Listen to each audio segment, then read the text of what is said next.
3 months ago, 43-year-old Annette Okumu, a mother of 6, was running a cake-making business on a busy street in Nairobi, and her husband had regular work as a painter. Then Kenya's Minister of Health announced the country's first coronavirus case. Less than a week later, no one was buying cakes from Okumu, and her husband stopped getting jobs.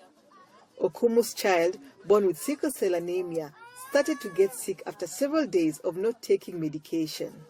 At this time there's no food, there's no breakfast, no lunch, no supper. For 2 days, I wondered, what next? Am I going to lose my kid? So when I saw a doctor family, it was late at night through social media. That is when I decided, enough is enough, let me speak out. Annette called the number on the Adopt a Family Facebook page. Moses Omondi picked up the late-night call and asked Annette to meet him the next day. The idea, Adopt a Family as an initiative, basically started towards the end of March, when the government had issued the directive of stay-at-home, social distancing, and avoiding physical contact. Basically, it led to many of the employees, closing shop in order to adhere to the directives. In the process, there are people who are relying from hand to mouth, these to manual laborers and stuff. Most of them lost their jobs. I sat and thought, what can I do that can adhere to the government directives? That's when I thought, why don't I look for families who can support a family? On the night that Annette Okumu made a call to Omondi, Job Bitange, a video editor in Nairobi, was on his phone reading about the Adopt a Family initiative. Bitange reached out to Omondi the following morning and was connected to Annette Okumu. Soon, Okumu's family had their first meal in 2 days. I decided to support one family by giving them a voucher.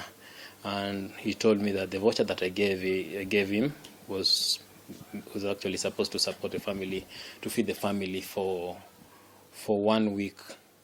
Yeah, so come the second week, I also gave him another voucher.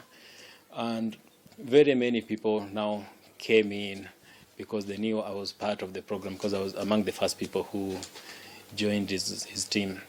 In less than 3 months, the initiative has connected 460 families from the slum to another 460 families who give them financial support.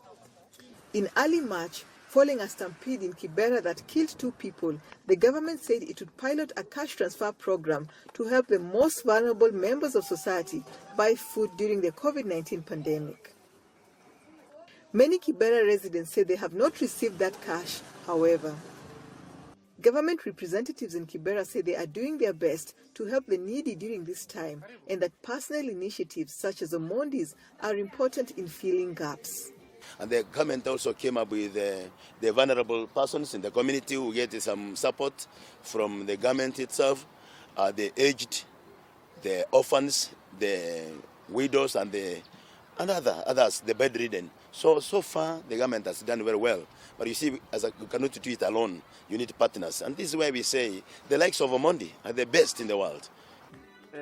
Apart from direct money transfers, Adopt a Family conducts food distribution drives for needy families. They also run a feeding program for children in the slum where Annette volunteers her time cooking.